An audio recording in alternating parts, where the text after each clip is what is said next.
మసాలాలో సహజమైన రుచి ఎన్ఎస్పీ మసాలాతో 100% natural spices, no chemicals and preservatives, pure flavour, strong aroma with NSP masala. Amaravati పనుల్లో ఫుల్ జోష్ వచ్చేటువంటి పరిస్థితి కనిపిస్తుంది. ఎందుకంటే Amaravati growth and infrastructure development corporation special గా దీన్ని స్పెషల్ పర్పస్ వెహికల్ గా ఏపీ ప్రభుత్వం డిజిగ్నేట్ చేసింది. దీనికి ఎండీగా సీనియర్ ఐఏఎస్ ఆఫీసర్ రిటైర్డ్ ఆయనని అపాయింట్ చేసినటువంటి వెంటనే ఛార్జెస్ తీసుకోవడం, ఇమీడియట్ గా యాక్షన్ ప్లాన్ లోకి అడుగు వేయడం, ఇది ఆసక్తికరంగా మారింది. అసలు ఈ ఎస్పీవీ ఏంటి, దీని కింద ఏ ప్రాజెక్టులు రాబోతున్నాయి, ఇప్పుడు ఇన్ఛార్జ్ గా బాధ్యతలు తీసుకున్నటువంటి వెంకటరత్న శ్రీనివాస్ గారి బ్యాక్గ్రౌండ్ ఏంటి ఒకసారి తెలుసుకునేటువంటి ప్రయత్నం చేద్దాం. ఇది జివో రిలీజ్ అయిన కొన్ని గంటల్లోనే ఆయన ఛార్జ్ తీసుకున్నారు. ఇమీడియట్ గా APCRDA office already project office open అయి ఉంది. ఆ ఆఫీస్ లో సెకండ్ ఫ్లోర్ లో ఈ డిపార్ట్మెంట్ కి ప్రత్యేకమైనటువంటి ఈ విభాగానికి ప్రత్యేకంగా ప్లేస్ కేటాయించారు. వెంటనే ఆయన ఛార్జ్ తీసుకున్నారు. అంటే ఇమీడియట్ యాక్షన్ ప్లాన్ లోకి దిగుతున్నారు. ఒకసారి రత్న శ్రీనివాస్ గారి అంటే ఎస్వీఆర్ శ్రీనివాస్ గారు అంటారు, మాజీ IAS, Maharashtra cadre IAS officer, 1989 batch. మహారాష్ట్రలో చాలా ప్రతిష్టాత్మకమైనటువంటి ప్రాజెక్టులు హ్యాండిల్ చేసినటువంటి అనుభవం ఆయనకుంది.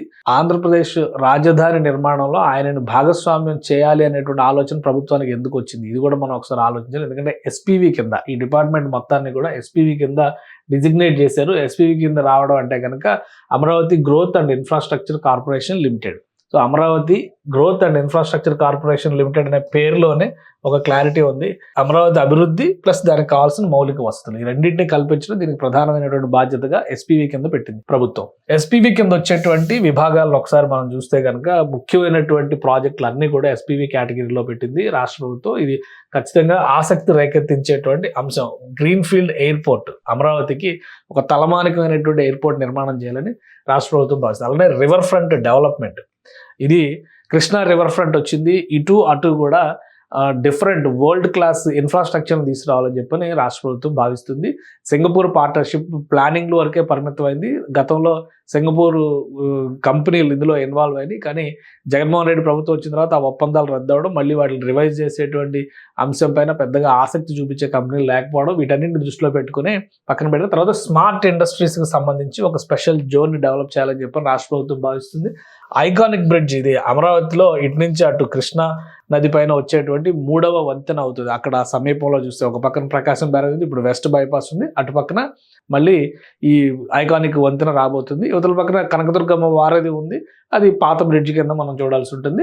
సో ఇక్కడ ఐకానిక్ బ్రిడ్జ్ ఒక డిఫరెంట్ స్ట్రక్చర్ అవుతుంది. దాంతోపాటు sports city already master plan లో ఒక ఏరియాని డిజిగ్నేట్ చేసి పెట్టారు. దాదాపు 5,000 ఎకరాలు, అక్కడ పనులు కూడా ప్రారంభమైంది. దీన్ని world class infrastructure, water games related వీటన్నిటిని దృష్టిలో పెట్టుకుని స్పోర్ట్స్ సిటీని మరింత ఎక్స్పాండ్ చేయాలి, అంతర్జాతీయ స్థాయి నగరంగా మార్చాలనేటువంటి ఒక ఆలోచన ఉంది. దానికోసం స్పెషల్ గా మళ్ళీ ల్యాండ్ ఎక్విజిషన్ కూడా చేస్తున్నారు కాబట్టి దాన్ని కూడా ఈ కేటగిరీలో పెట్టి ఎన్టీఆర్ స్టాట్యూని ప్రతిష్టాత్మకంగా దాదాపు 600 అడుగుల ఎత్తులో ఉండేటువంటి ఎన్టీఆర్ విగ్రహాన్ని ఇక్కడ ఏర్పాటు చేయాలనేటువంటి ఒక ఆలోచన చేస్తున్నారు. దానికి సంబంధించినటువంటి ఇది రోప్ వే ప్రాజెక్టులు కూడా ఏపీకి కేంద్రం గ్రీన్ సిగ్నల్ ఇచ్చింది. రోప్ వే ప్రాజెక్టులు కనుక వస్తే అంటే కనకదుర్గ గుడి నుంచి ఇంద్రకీలాద్రి నుంచి భవానీ ద్వీపం నుంచి అమరావతిలోకి రోప్ వేస్ ని స్ట్రక్చర్ చేయాలనేటువంటి ఒక ఆలోచన ఉంది. దాంతోపాటు ఇన్నర్ రింగ్ రోడ్, ఇది ఆల్రెడీ గెజిట్ ఇచ్చి రెడీగా ఉన్నటువంటిది.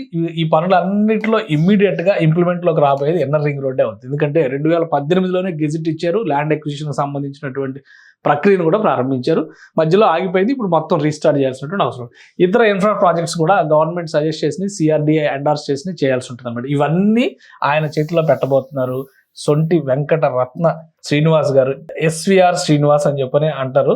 ఆయన చేసినటువంటి ప్రాజెక్టులు, ఆయన చేసినటువంటి ఇవి చూస్తే కనుక ఒకసారి మనకి ఆశ్చర్యం వేస్తుంది. ఎందుకంటే దేశంలోనే ప్రతిష్టాత్మకమైనటువంటి ప్రాజెక్టులుగా భావించే అటల్ సేతు, ఇండియాలోనే లార్జెస్ట్ సీలింక్ బ్రిడ్జ్ అంటారు. ఇది ఎల్ఎన్టీ కంపెనీ నిర్మించింది.